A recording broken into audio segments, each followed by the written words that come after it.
Halo YouTube, balik lagi di FD Channel bersama gue Farhan di sini. Dan seperti biasa di sebelah gue udah ada PC yang baru aja kelar gue rakit.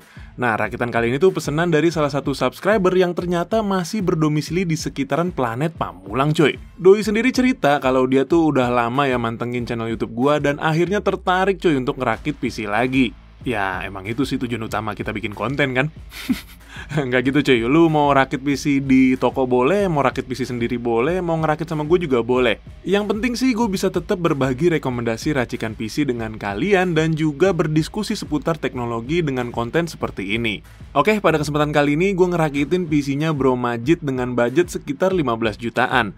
Dia sih nggak punya permintaan yang spesifik banget ya, dia cuma pengen PC-nya ini menggunakan CPU dari kubu Intel dan juga bertema hitam minimalis. Sisanya dia minta rekomendasi dari gue coy, jadi langsung aja kayaknya kita masuk ke pembahasan detail dari PC-nya. Tapi buat kalian yang belum subscribe, ayo dong subscribe dulu channel gue ini supaya gue makin semangat bikin konten rekomendasi racikan PC buat kalian. Dan biar nggak ketinggalan video-video terbaru di channel ini, sekalian juga pencet tombol lonceng notifikasinya coy. Oke, kita mulai dari CPU-nya. Sesuai request dari ownernya, di sini kita menggunakan prosesor dari kubu Intel. Tapi kali ini menggunakan Intel generasi terbaru yaitu i5 13400F. Seri Intel generasi ke-13 yang satu ini hadir dengan cukup banyak improvement. Ditenagai dengan total 10 core yang terdiri dari 6 performance core, 4 efisiensi core, dan total 16 thread. Membuat CPU ini menjadi salah satu CPU yang punya jumlah core dan thread terbanyak di range harga 3,5 juta. Jujur gue baru pertama kali ya nyobain CPU yang satu ini dan belum bisa berbicara banyak. Jadi nanti kita lihat bareng-bareng aja ya performance-nya seperti apa.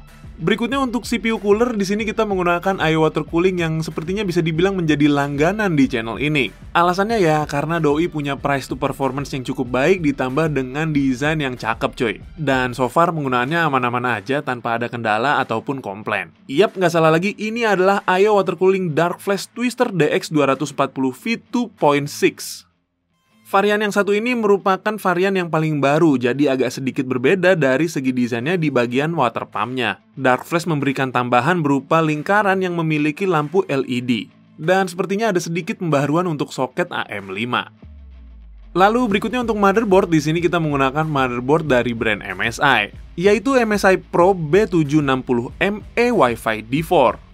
Untuk harga 2,5 juta, kita udah dapat Wi-Fi 6E dan Bluetooth 5.2 pada motherboard ini. Ya memang sih masih DDR4, tapi karena kita menyesuaikan dengan budgetnya, jadi ya nggak apa-apa lah ya. Toh RAM DDR4 juga masih fine-fine aja menurut gua performance-nya.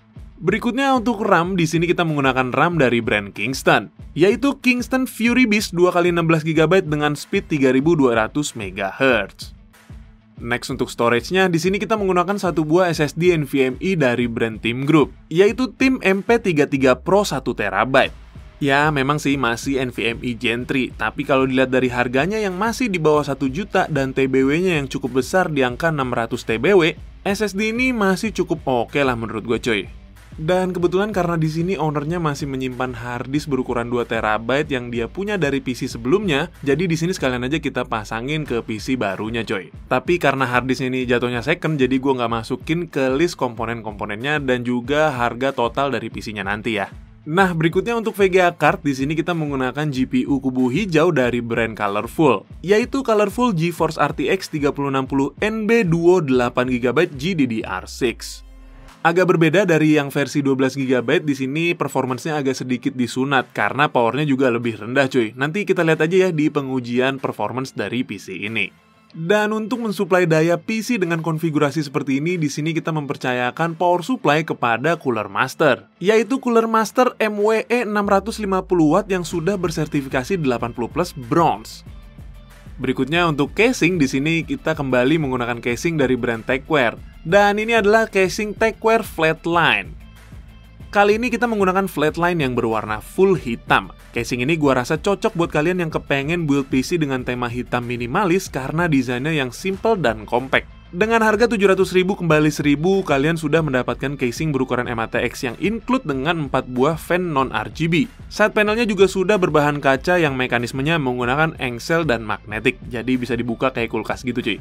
Oke, itu aja sih komponen yang gue gunakan di rakitan PC kali ini. Dan seperti biasa sebelum kita tes performance dari PC-nya, kita intip dulu proses perakitannya cuy. Let's go!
Nah, itu dia tadi proses perakitannya, dan sekarang kita masuk aja ke pengujian performance dari PC ini. Seperti biasa, pengujian ini dilakukan di ruangan ber-AC dengan suhu 25 derajat Celcius dan tempered glass terbuka, coy.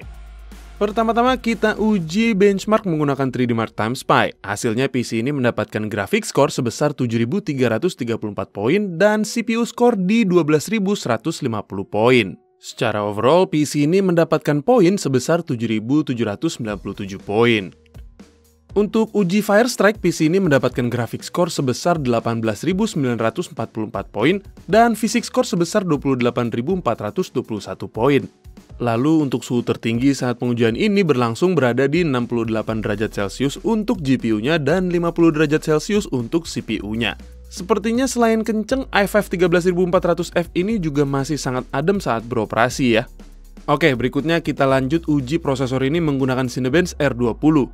Hasilnya i5 13400F mendapatkan 5.730 poin untuk multicore-nya dan 681 poin untuk single core-nya.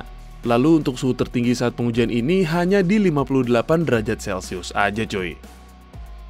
Nah, sekarang kita masuk ke pengujian gaming dari PC ini.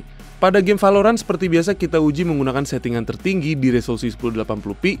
Hasilnya PC ini mampu menjalankan game tersebut dengan rata-rata di 340 fps dan akan drop ke 280 fps saat bertemu musuh. Berikutnya untuk game PES 2021, kita jalankan game tersebut pada resolusi 1080p dengan settingan high. Hasilnya PC ini mendapatkan rata-rata FPS di angka 78 fps.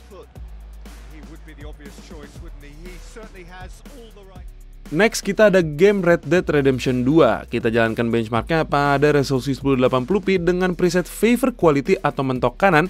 PC ini mendapatkan rata-rata FPS di angka 64 fps.